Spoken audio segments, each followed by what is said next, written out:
In 1898, a photograph was released that shook the scientific and Christian community around the world. It was an incredibly detailed image of what appeared to show the body and face of Jesus Christ, somehow imprinted on an old shroud. This would start a back and forth between believers who would claim this was proof of the existence and resurrection of Jesus, and skeptics who would denounce the shroud as fake. To this day, the image on the cloth has never been explained. Join us as we discuss the mystery of the Turin shroud.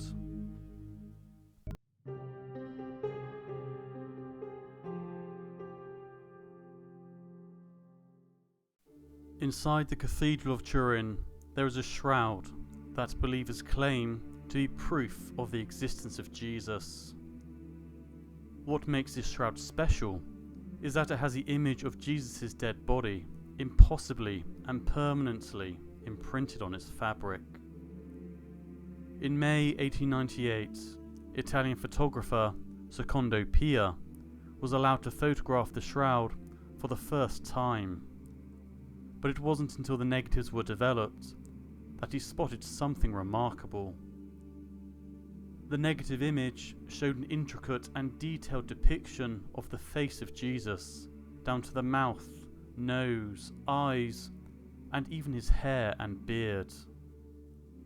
The shroud had long been claimed to hold the holy depiction of Jesus, but this wasn't without controversy and debate. The shroud first emerged historically in 1354 in a church in Lirey, France, when it was recorded in the hands of a knight, Geoffroy de Charnay. When it was put on public exhibition by the church in 1389, it was denounced as a hoax by the local Bishop of Troyes, who declared it cunningly painted, the truth being attested by the artist who painted it.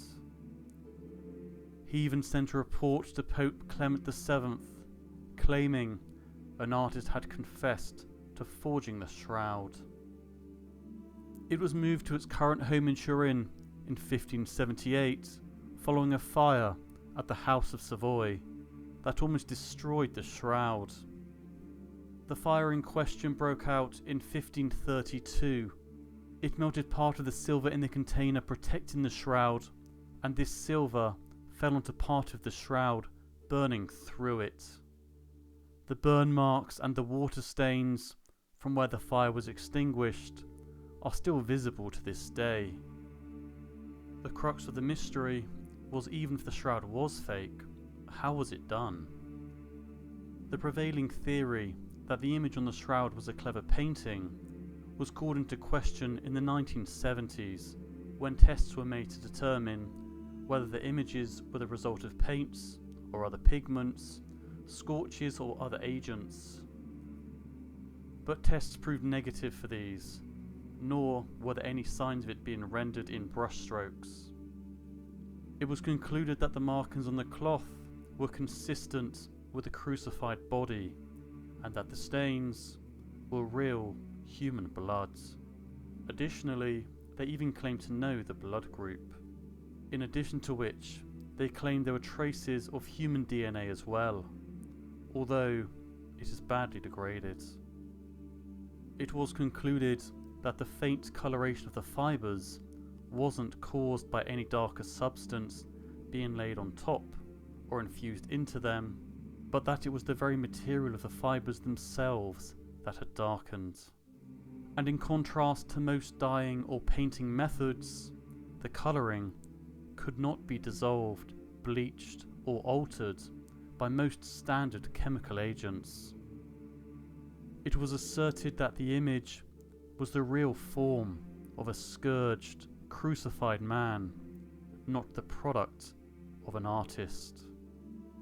In 1988, carbon dating was carried out by 3 different laboratories, which established that the shroud's linen material was produced between the years 1260 and 1390, with a 95% confidence level. This corresponds with its first documented appearance in 1354. In other words, the image on the shroud couldn't be an impression of Jesus at the time of his crucifixion 2,000 years ago. But the accuracy of the results were almost immediately brought into question. Believers in the authenticity of the shroud pointed out that the test samples had been taken from a corner of the shroud that may have been subjected to repairs in the medieval period. They argued that it would have been more accurate to take a sample of the cloth that bore the image. Additionally, the medieval age did not appear to be compatible with the production technology of the linen, nor with the chemistry of the fibres obtained directly from the main part of the cloth. In 2013, Giulio Fanti described dating studies on the shroud using a non-standard method involving spectroscopy, which is the absorption of light of different colours. He placed the age of the shroud between 300 BC and 400 AD. This fits with the time Jesus is believed to have been crucified. And while the debate about the age of the fabric continues, it doesn't touch upon the mystery of how the image was created. There have been a number of theories and attempts to recreate the image. These include bas relief. Some have noted the three-dimensional quality of the shroud image, and they thought its creation may have involved a sculpture of some type. It was thought that the image was the result of a rubbing made from a bas relief sculpture, or perhaps imprinted by singeing the fabric while it lay on top of such a bas relief. While modern demonstrations of this technique are compelling, the physical and chemical features of the image don't support this. Another is acid pigmentation. In 2009, Luigi Gallascelli, professor of organic chemistry at the University of Pavia, stated that he'd made a full-size reproduction of the Shroud of Turin using only medieval technologies. He placed a linen sheet over a volunteer and then rubbed it with an acidic pigment. The shroud was then aged in an oven before being washed to remove the pigment. And while it looked similar to the Turin shroud, it lacked the uniformity and the detail of the original. Stephen J. Mattingly thought that bacteria could have explained the image on the shroud. After the man died, bacteria on the skin would have colonized and multiplied and created a sort of biofilm. This biofilm would become sticky when in contact with the moisture, assuming the body was washed, which would adhere to the burial shroud. Over time, the microbes would produce a faint yellow imprint on the face and body. But following a number of experiments, while he was able to create an image that looked similar, it failed to accurately replicate the nature of the image on the Turin shroud. So far, it has proved impossible for someone to replicate the image using natural processes or modern technologies. So if the image can't be explained by something scientific or natural, can it be explained by something supernatural? One theory is that when Jesus was resurrected, his body may have released a burst of radiant energy, possibly in the form of a bright ultraviolet light emanating from the body itself, that somehow burned his image onto the fabric of the shroud. Skeptics will argue that Jesus' image being imprinted on a cloth at the point of his resurrection is scientifically impossible. Believers will argue that the definition of a miracle is an event that defies the laws of science, and there is no miracle more famous in the Christian faith than the resurrection of Jesus.